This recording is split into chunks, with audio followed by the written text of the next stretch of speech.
నమస్తే. ప్రస్తుతం మనతో పాటు బీసీ సంఘం అధ్యక్షులు జాజుల శ్రీనివాస్ గౌడ్ ఉన్నాడు. మాట్లాడే ప్రయత్నం చేద్దాం. తెలంగాణలో సర్పంచ్ ఎన్నికలు ముగిసినాయి.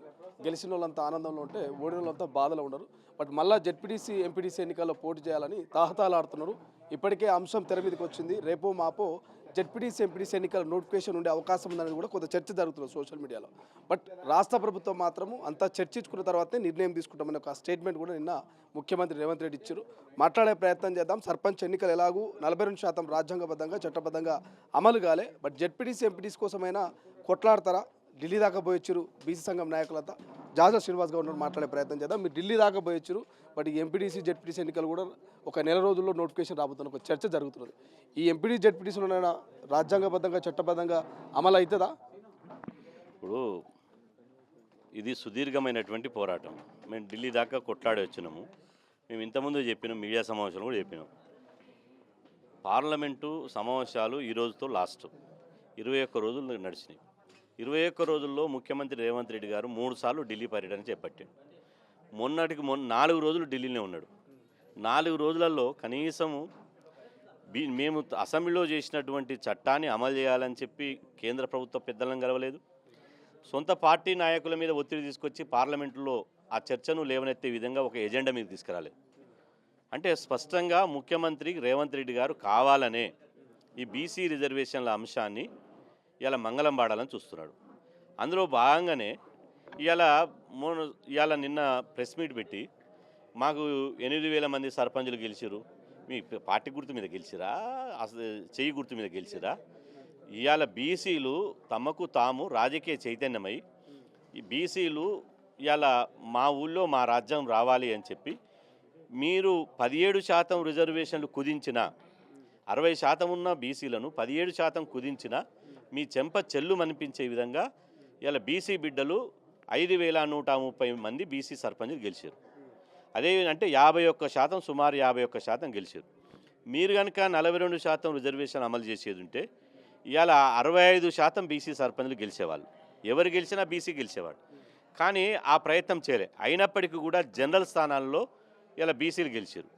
జనరల్స్ రిజర్వేషన్ ద్వారా గెలిచారు, జనరల్ ద్వారా గెలిచారు. కాబట్టి ఇప్పుడు ఇవాళ గతంలో సర్పంచ్ ఎన్నికలు జరిగినప్పుడు కిషన్ రెడ్డి గారు డిమాండ్ చేశారు సర్పంచ్ ఎన్నికలు పెట్టాలని. రేవంత్ రెడ్డి గారు సర్పంచ్ ఎన్నికలకు గ్రీన్ సిగ్నల్ అని క్యాబినెట్ నిర్ణయం తీసుకున్నాడు. మళ్ళీ నిన్న బీజేఎల్పీ నాయకుడు ఏలేటి మహేశ్వర్ రెడ్డి గారు నిన్న మీడియా సమావేశం పెట్టి వెంటనే ఎంపీటీసీ జెడ్పీటీసీ ఎన్నికలు నిర్వహించాలని వారు డిమాండ్ చేసిండు. రేవంత్ రెడ్డి గారు ఏమనాలే, మేము సర్పంచ్ ఎన్నికలు ప్రత్యేక పరిస్థితుల్లో మాత్రమే పెట్టినాం, మా 42% రిజర్వేషన్లు అనేది కమిట్మెంట్ మాది, కామారెడ్డి డిక్లరేషన్, 42% రిజర్వేషన్లు అయిన తర్వాతనే మేము ఈ ఎన్నికలు పెడతాము అని చెప్పాలి, ఎంపీటీసీ జెడ్పీటీసీ ఎన్నికలు పెడతామని చెప్పాలి. కానీ చెప్పకుండా అసెంబ్లీలో సమావేశం పెట్టి నిర్ణయం తీసుకుంటామంటే అసెంబ్లీలో మీదే కదా బలం ఎక్కువ ఉన్నది, అసెంబ్లీలో ఎమ్మెల్యేల సంఖ్య ఎక్కువ మీదే కదా.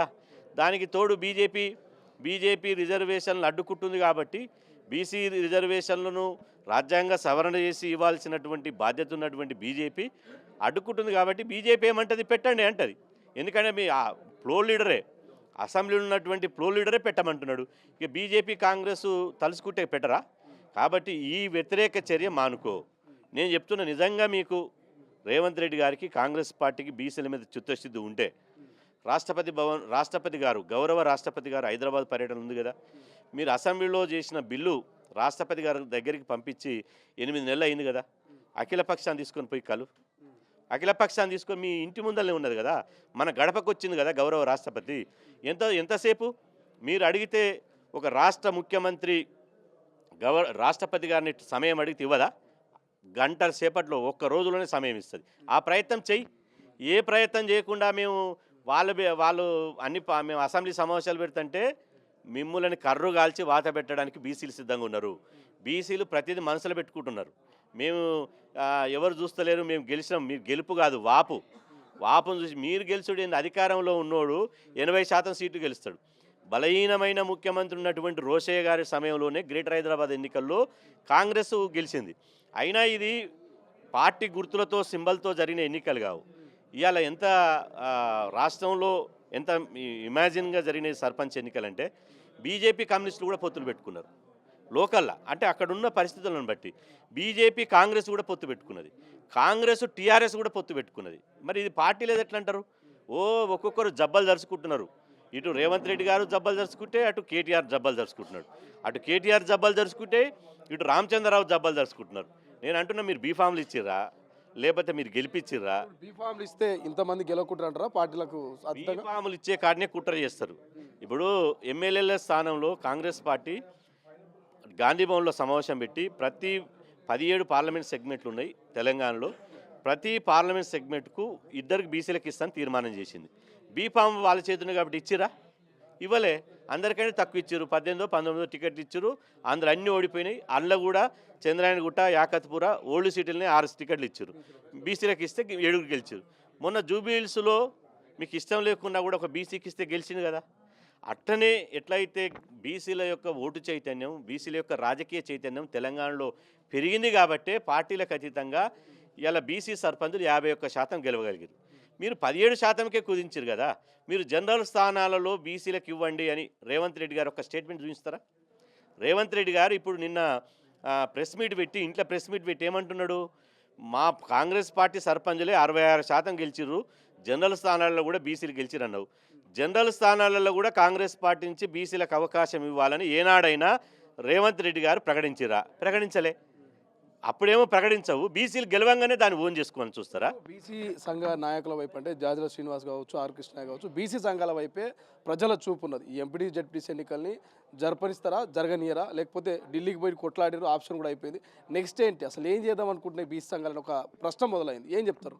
ఎట్టి పరిస్థితుల్లో 42% రిజర్వేషన్ అమలు చేయకుండా ఎంపీటీసీ జెడ్పీటీసీ ఎన్నికలు జరగనివ్వం. మొన్న సర్పంచ్ ఎన్నికలు కూడా గట్లే అంటారు కదా మీరు.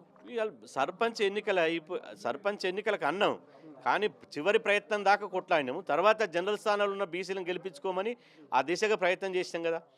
సర్పంచులది ప్రత్యేక పరిస్థితులు. ఎందుకంటే గ్రామీణ ప్రాంతాల్లో సర్పంచులు లేక గ్రామీణ ప్రాంతాల్లో ఉండేటువంటి ప్రజలు ఏంటంటే అంత ఎస్సీ ఎస్టీ బీసీ ప్రజలు, అగ్రకులాలంతా పట్టణాలకు వలసపోయారు. కాబట్టి అక్కడ ప్రజలు సౌకర్యాలు లేక వాళ్ళు ఇబ్బంది పడుతున్నారు. చాలా కనీసం వీధి లైట్ లేక అదేవిధంగా రకరకాలుగా ఇబ్బంది పడుతున్నారు. కాబట్టి ఖచ్చితంగా ఒకవైపు సర్పంచ్ ఎన్నికలు పెడితే సరే, చాలామంది బీసీలే పెట్టనివ్వండి అన్నారు. కానీ ఎంపీడీసీ జెడ్పీడీసీ తోటి ఒరిగేది ఏం లేదు కదా. ఎంపీడీసీ జెడ్పీడీసీ కేవలం బీసీలలో ఉన్నటువంటి ప్రజలలో ఉన్నటువంటి నాయకత్వాన్ని పెంచడం కోసము, ఒక నాయకత్వాన్ని అందివ్వడం కోసమే ఎంపీడీసీ జెడ్పీసీ ఎన్నికలు. దానివల్ల పెద్దగా ఏముండేటువంటి పరిస్థితి లేదు కదా. కాబట్టి మీరు సర్పంచు ఎన్నికలు దాన్ని చూయించి బూచిగా చూయించి ఎంపీడీసీ జెడ్పీసీ ఎన్నికలు పెడితే, ఇప్పుడు చేతుల అధికారం ఉంది, మా చేతుల బలం ఉంది అని పోయినామనుకో, విర్రవీగిరనుకో, ఏమవుతుంది? 5 ఏళ్ల నాడు వస్తారు కదా, 2028 బీసీ ఇంటికి వస్తారు కదా, బీసీల ఓటు అడుగుతారు కదా, అప్పుడు బీసీలు నిలదీస్తారు కదా. బీసీలను నువ్వు 42% ఇస్తామని మోసం చేసినావు, నీకు ఎందుకు వేయాలి ఓటు? నీ నాయకత్వాన్ని ఎందుకు బలపరచాలి? నీ కాంగ్రెస్ను ఇచ్చిన మాట తప్పి మోసం చేసిన కాంగ్రెస్ను ఇలా పాత్ర పెట్టాలని చెప్పి మేము అనమా? ఖచ్చితంగా ఇవాళ ఎక్కడ బోరు మళ్ళీ ప్రజల దగ్గరికి వస్తారు. కాబట్టి మీకు నిజంగా చిత్తశుద్ధి ఉంటే ఇలా ప్రయత్నం చేయాలి. ఇప్పుడు పార్లమెంట్ నడుస్తుంది. పార్లమెంట్ నడిచేటప్పుడు ప్రధానమంత్రి ఉండడు, ప్రధాన ప్రతిపక్ష నాయకుడు ఉండడు. మరి ఇక పార్లమెంట్ సమావేశాలు ఎందుకు? ఒక మాట, పార్లమెంటు సమావేశాలు అనేది 140 కోట్ల మంది దేశంలో ప్రజల యొక్క ప్రతిబింబం పార్లమెంట్లో కనపడాలి. ప్రజల యొక్క సమస్యలను ఒక చర్చ జరగాలి. మొత్తం జనాభా ఉన్నటువంటి 140 కోట్ల మంది జరగలే, దేశంలో ఉన్నటువంటి 80 కోట్ల మంది బీసీల చర్చ జరగలే. మరి దేనికోసం? అంటే పార్టీల ప్రయోజనాల కోసము, వాళ్ళు అనుకున్న చట్టాలను పాస్ చేసుకోవడం కోసమే తూతూ మంత్రంగా పార్లమెంట్ సమావేశాలు నడిచినాయి తప్ప 100 కోట్ల ప్రజాధనాన్ని దుర్వినియోగం చేసినట్టే కదా. కడిగేటువంటి నిలదీసేటువంటి ప్రధాన ప్రతిపక్ష నాయకుడు టూర్ ఉంటాడు. అదేవిధంగా సమాధానం చెప్పి బాధ్యత నెరవేర్చి ఇవాళ ప్రజల యొక్క హక్కులను కాపాడే బాధ్యత కలిగినటువంటి ప్రధానమంత్రి విదేశీ టూర్లలో ఉంటాడు. ఇక దేనికి పార్లమెంట్ సమావేశాలు? కాబట్టి ఢిల్లీలో రేవంత్ రెడ్డి ఉంటాడు, ఆయన సపోర్ట్ చేయడు. 4 రోజులు ఢిల్లీలో మంచిగా ఢిల్లీలో ఉన్నాడు, కానీ మౌనంగా ఉన్నాడు. మీ కేంద్ర మంత్రులను కలిసిండు, వేరే సమస్యల మీద కలిసిండు, బీసీ సమస్యల మీద. అందుకని ఇప్పుడు రాష్ట్రపతి గారు ఉన్నారు కదా, మీరు కలవండి, లేకపోతే మీరు కలవకపోతే మీ ఇల్లు రాష్ట్రపతిలు 2 ఇళ్ళు ముట్టడిస్తాం. Right, thank you so much. ఇది 42% చట్టబద్ధంగా మరి బీసీలకు రిజర్వేషన్ అమలయ్యేంత వరకు ఎన్నికలు జరపొద్దు, ఖచ్చితంగా రాష్ట్రపతి భవనాన్ని, ముఖ్యమంత్రి ఇంటిని ముట్టడిస్తాము ఒకవేళ ఈ నిర్ణయం తీసుకోకపోతే అంటూ జాజుల శ్రీనివాస్ గౌడ్ హెచ్చరిక జారీ చేస్తున్నారు. చూద్దాం రేపు ఎంపీటీ జెడ్పీటీసీ ఎన్నికలు జరగయా లేకపోతే చట్టబద్ధంగా రిజర్వేషన్ అమలు అవుతుంది అనేది. కెమెరా పర్సన్ అజయ్తో శ్రీశైలం, తొలి వెలుగు, హైదరాబాద్. అసలైన తొలి వెలుగు. ఫాలో వాట్సాప్ @తొలి వెలుగు official.